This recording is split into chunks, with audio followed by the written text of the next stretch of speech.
كرة عرضية خطيرة، والهدف الأول يأتي. الهدف الأول يأتي لمصلحة المنتخب العراقي عن طريق اللاعب. هم يعني في فئة الناشئين، ما نقول عنهم أطفال، نقول عنهم شباب ناشئين على مستوى تحت 17 سنة، لكن الكرة الماضية جميلة جميلة جميلة جدا، عرضية ممتازة ومتابعة جميلة كذلك للعرضية التي كانت عن طريق زين العابدين الربيعي، والإنهاء أيضا عن طريق الأمير حيدر. وبالتالي انطلاقة عراقية عراقية عراقية عراقية عراقية. هدف التعادل لأسود الرش، نعم هدف التعادل لأسود الرافدين سجل عن طريق الأمير حيدر. العراق يسجل ثاني الأهداف بإقدام عراق الخير، أنت الحلم والضياء وفي الشريعة. اللقطة ما زالت الكرة إلى الأمام إلى الأمام إلى الأمام. الله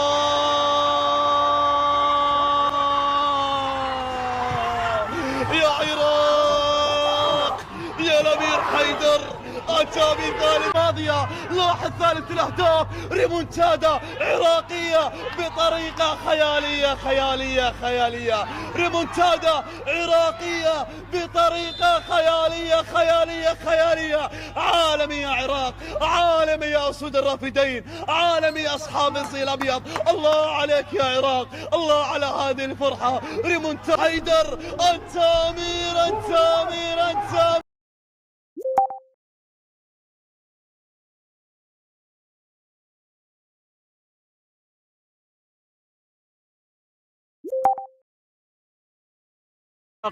للعراق هذه خطيرة. الله، الأمير حيدر يسجل أول أهداف المنتخب العراقي. هدف عراقي، هدف عراقي من خلال اللاعب الأمير حيدر.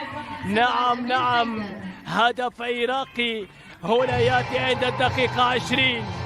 نعم العراق يلعب، العراق يسجل عبور والعرضية وعلى طول الأمير حيدر يسجل أول أهداف. المتابعة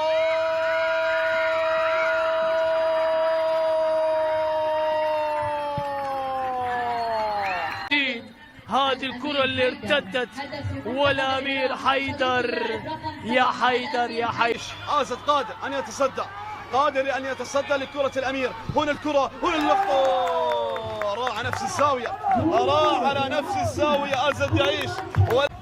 كرة عراقية الآن، هذه بالراس،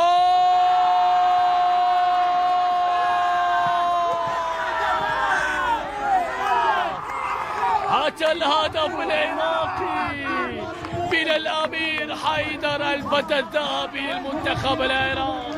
دي كرة عراقية وطار. الحل يأتي من الأمير، من الفتى الذهبي للعراق. والراس موجود، والكرة للثالث. جول جول. الأمير علي بمنتهى الأمارة.